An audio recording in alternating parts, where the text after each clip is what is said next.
Welcome back, everyone. I'm Sister Hallie, and today we're stepping back into the world where a smile is the last thing you ever want to fucking see.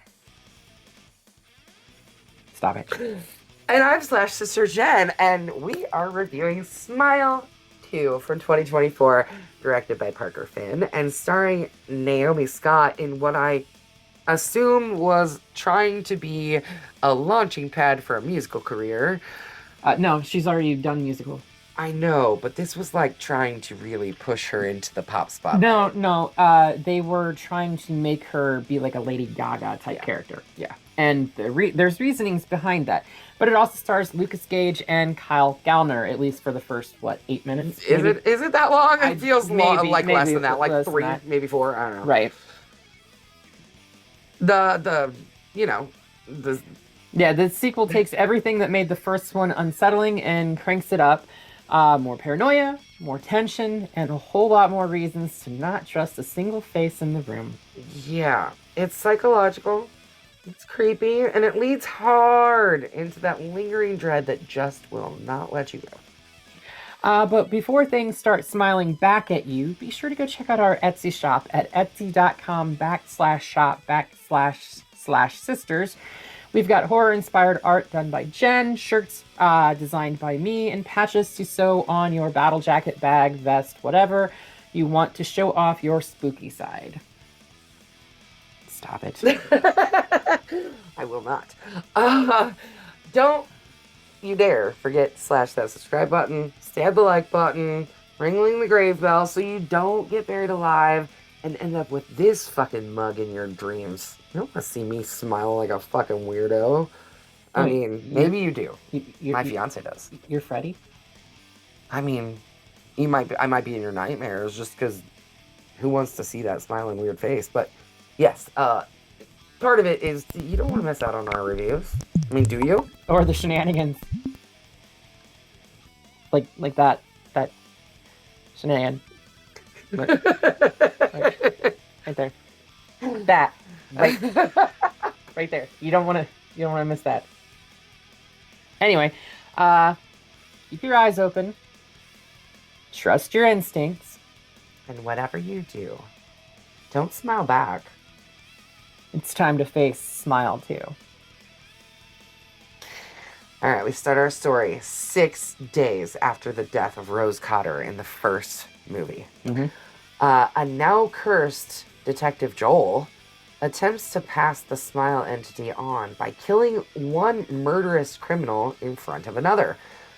He accidentally kills the witness in the shootout, leaving no one behind, but there was a random drug dealer, Lewis, who was there and happened to witness it, and Joel had not previously noticed him, so all was well. He passed the curse along to someone else. But then Joel tries to flee, and more criminals arrive, and this opening scene is pretty cool. There's a lot of, it's designed to look like a one-shot, even though it was digitally stitched together. Yeah. That being said, Kyle Gallner did all of his stunts for that, so he dove through that fucking window and cellar door. Yeah. I mean, this opening scene, it's pretty stellar. It might be one of my favorite scenes from the movie. Definitely one of my favorite because then he runs out into the street after escaping the house, jumping out of the window, landing on the cellar door, and it is immediately run down by a fucking truck and dragged, like his foot and all of his guts make a nice smiley face on the road. That inverts itself. Yeah. Mm-hmm. Yep. Meanwhile, New York-based pop star Sky Riley I love you! Sorry. appears on the Drew Barrymore show as she prepares for her comeback tour following a public struggle with substance abuse and a car crash that killed her actor boyfriend, Paul Hudson. I wonder if that's a play on, Rock Hudson. Oh, maybe. Despite the constant supervision from her mother, Momager, yes, Momager, Elizabeth, Sky, who is still experiencing a lot of pain from the car accident, she has a scar that goes all the way up her stomach and on her back. Which, to me, that leads to me to think that she was impaled in that car wreck, even though it doesn't ever show it Right. in later scenes when they're like depicting the car crash. But That's quite a recovery. But also, when they do show her stomach, that's not what a stomach would look like if you had been torn to shreds like that. You wouldn't have a flat, beautiful stomach like that. No way in hell. Not with that kind of scar and tearing and muscle. Sorry. I can attest to that. See? I have a scar on my stomach that big from where they removed my kidney. And no. Your muscles don't go back together the same way. No. Especially when they shut down your fucking bowels. Uh-huh. Yeah. So, I imagine if we've got this scar that goes from chest to groin, and then another scar in the back, that she was likely impaled by something. Anyways, she sneaks, as soon as mom drops her off, she sneaks out to go and buy Vicodin from Lewis, her high school friend. And when she gets to his apartment, Lewis is a fucking mess. Absolute mess. He starts screaming at her. He disappears for a while. Like, he doesn't know what's going on. He doesn't know what day it is. He doesn't know how much time has passed. He doesn't remember having texted with Sky. Because he didn't. Yeah. The entity did. I know. Because the entity wanted her. I know. Well, yeah. Duh. You see what happens? By the way, the name Louis Frigoli. Uh-huh. Frigoli is actually the condition where you see smiling faces in crowds. Oh. Stop it. Anyway, while Sky watches, Lewis rises, smiling, and fatally smashes his face with a barbell plate, traumatizing Sky and passing the curse onto her. All right, look, if there's any scene as far as like, one, good effects. Two, just like well, all the effects in this are pretty on par because they're all practical, mostly. We gotta talk about the ending. Yeah, we'll get there. Yeah, but like this is the first time I saw it, and this time when I watched it for this, I was just like, oh God! I mean, the bone crunching, the squelching blood, and the changing of his face each time, but he still has that smile on. Well, what's left of it, dude? This I gotta give it to this scene. But it traumatizes Sky, and she passes passes the curse onto her. Yeah. Afraid of being found with Lewis's corpse and a room full of drugs, Sky leaves without alerting the authorities. She pukes first. Yeah. I'm like, oh, fucking clean that shit up. Clean it up. Yeah, I know. Honestly, I was watching. I was like, girl, you don't want to leave that behind. You literally, like, there's DNA in that, probably. And then she Googles it later. Is there DNA in puke? Probably. Not necessarily. Probably, though. But not only that, her fingerprints are everywhere. Her hair has got to be in there. There is no way that that the police don't know that she was there. Well, I mean, somebody found out that she was there. Yeah, but it wasn't the police. Why didn't they come sniffing around? Bad police work, that's why. It was in the script, It was in the script. Damn it. Sky is then plagued by relentless visions, including hallucinations of Paul when they got in the accident. She has hallucinations about her assistant Joshua, and she sees Lewis smiling at her, causing her mental health to rapidly decline. Not that her mental health was in a solid spot. It sure wasn't, because as we talked about this, she had a horrible accident after being in recovery from serious drug addiction. So, I mean, yeah, she's not in a good place. But her mom, I think, is the one that suggests Gemma, right? But yeah, she ends up reaching out to her friend Gemma, who she's been estranged from for like a year. They were more than friends. Yeah. Sky receives a text from an were. unknown number claiming to know she was at Lewis's apartment and that she is in danger. Uh-oh. Somebody knew she was there, and it wasn't the police. Right. When the hallucinations become overwhelming, Sky decides to meet this contact in a bar. A seedy bar. Where people recognize her. Because she's a fucking pop star, a mega pop star. And sorry, but you can't just wear a sweatshirt and pull the hoodie up and expect people to not recognize you. Yeah, right. Put on some fake glasses and a fake nose or something. I was going to say, what is this, the Marvel Universe where you throw a hat and sunglasses on and all of a sudden you're in a fucking disguise? No, I don't fucking think so. It's not how it works. Nope. Do more than just put a hoodie on, honey. Right. There, it is revealed that the mystery texter is an ER nurse named Morris. Which, like, did you watch House? No. Oh.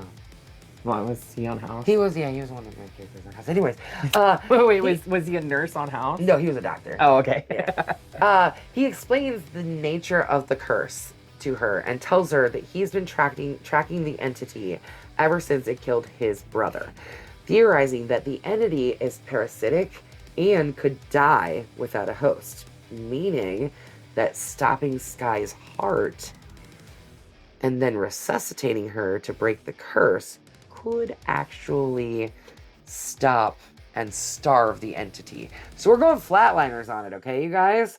He's gonna kill her. It's kind of the reverse of flatliners, because flatliners does it in order to see. Right. Things. We're trying to get rid of this. Right. So it's like the reverse effect of what flatliners did. Yeah, I get. We're trying to convince it that she's dead.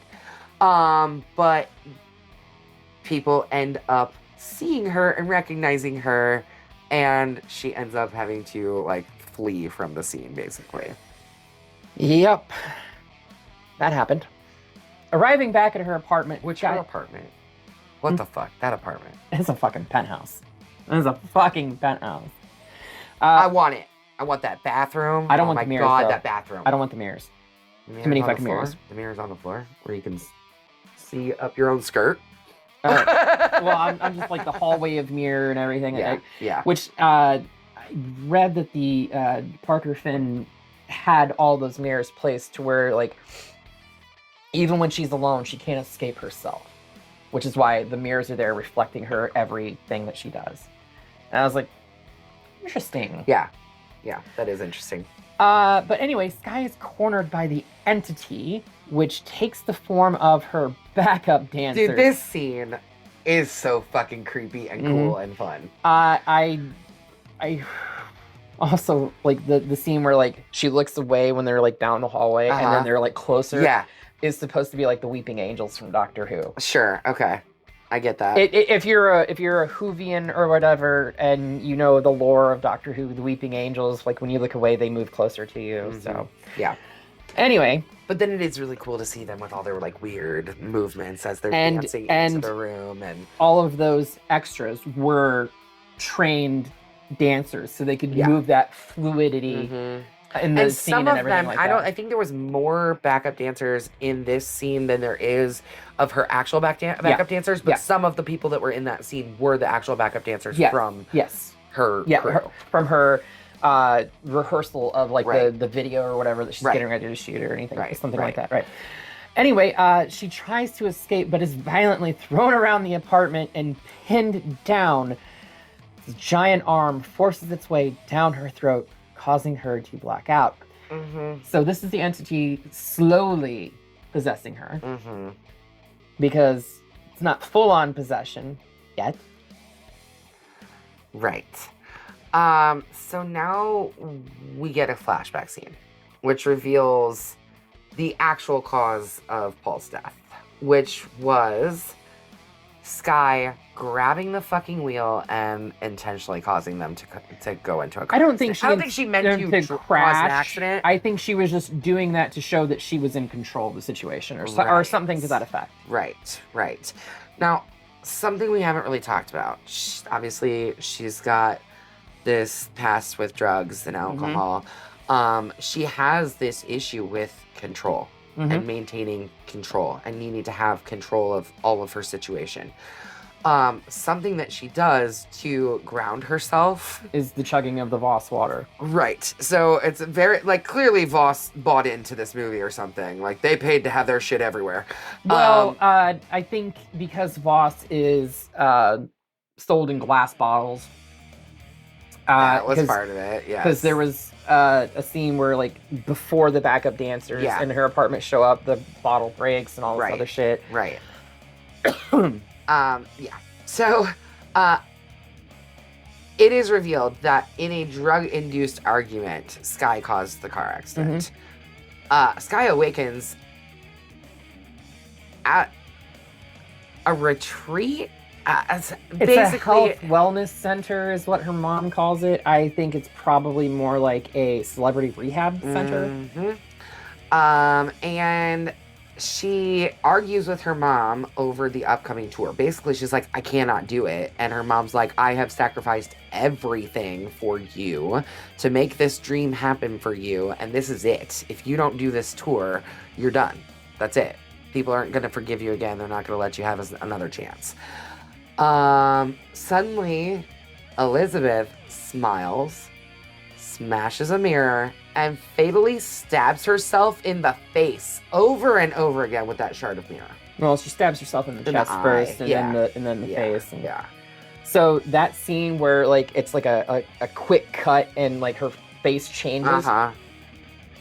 Parker Finn said he wanted to emulate Bilbo Baggins in the Lord of the Rings Fellowship of the Ring, where Bilbo reaches for the ring one last time. And you get that. And he wanted that jump scare because he said that scene from Lord of the Rings affected him on a molecular level, and he wanted to recreate it for a different generation. All right.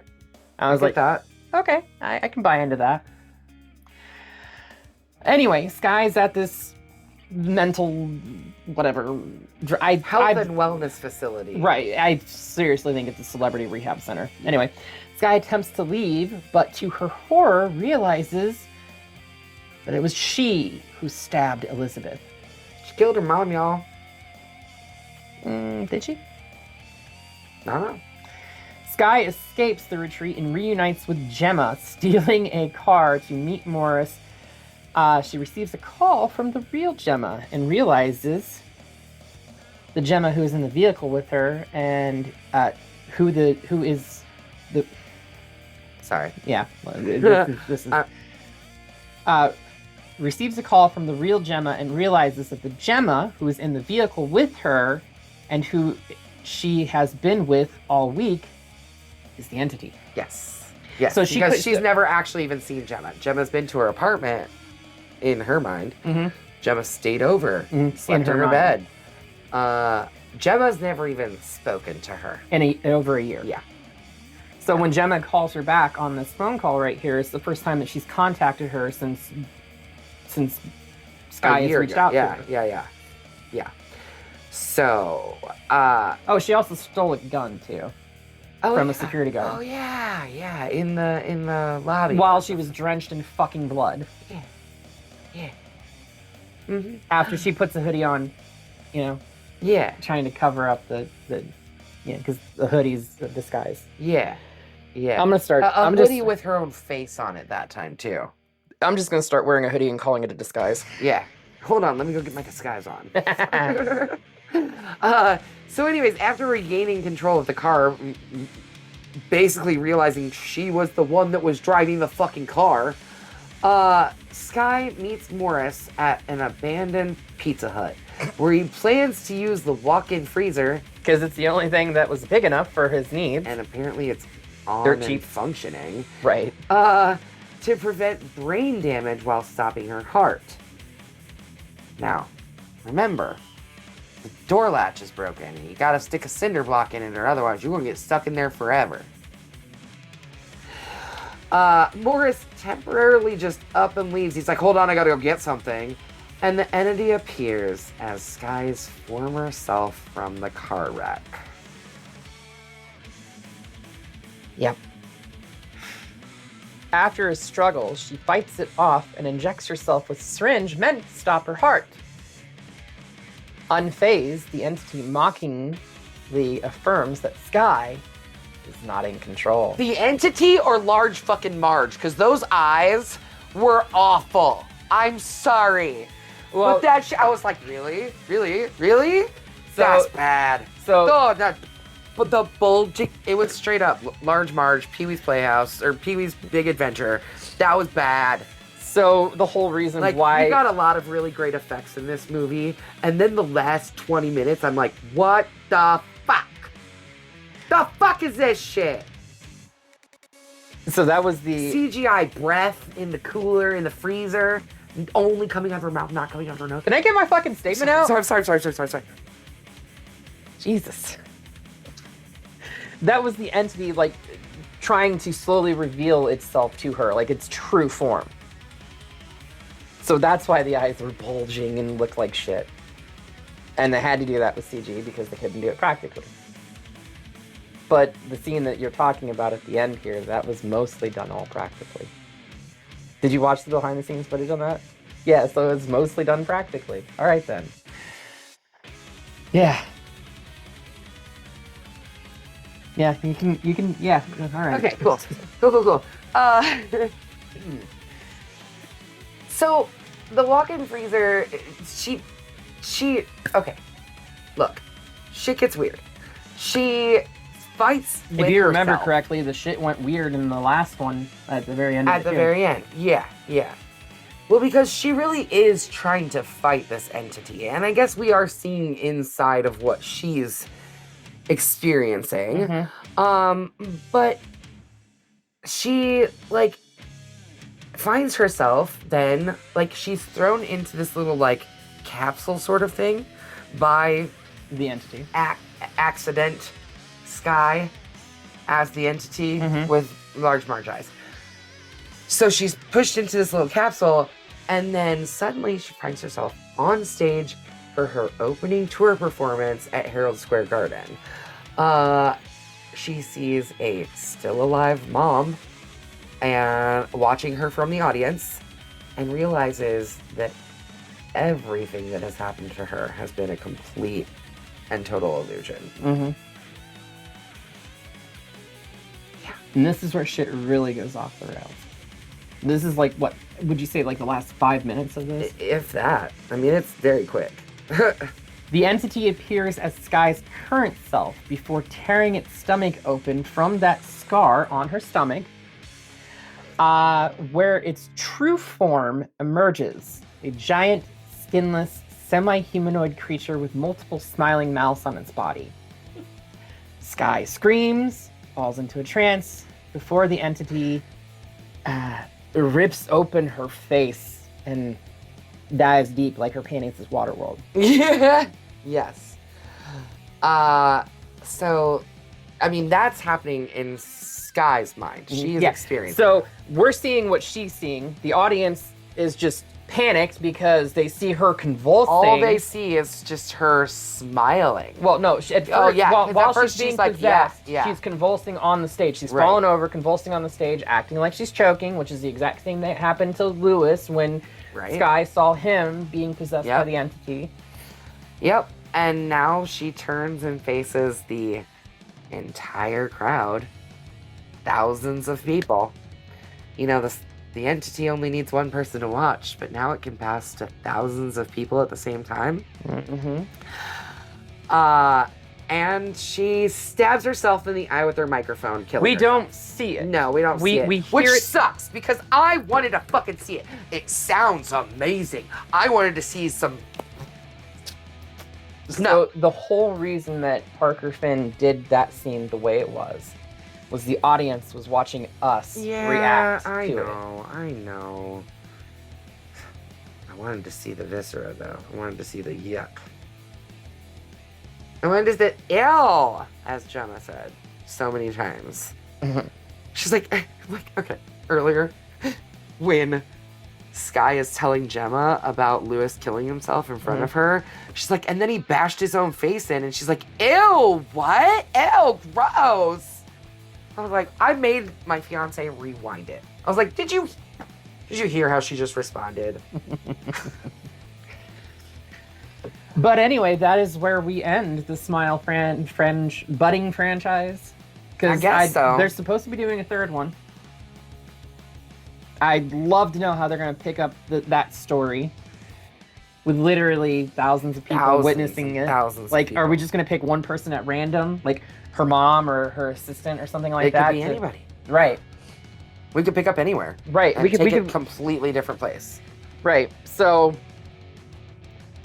Lewis, who was tagged with the entity, was watching guy on like the news and everything like that. Yeah. And that's when the entity used his phone to get her there. Right. Okay. To Because it wanted to be able to spread. Right. It wants to spread itself far and wide. Right. So like any parasite should. Right. So seeing somebody who has the pull and sway of literally probably millions of people across the planet. Yeah.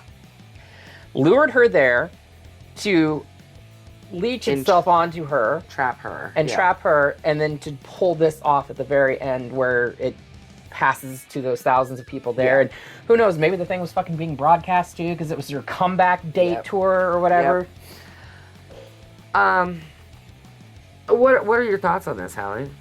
It was good, but it was not as good as the original. And I think the biggest problem with that lies in the closing sequence. While it does look cool, being mostly practical. I mean, but let me finish. It looks cool being mostly practical. That being said, Parker Finn specifically chose to do it in a brightly lit setting, which kind of breaks the illusion. It does.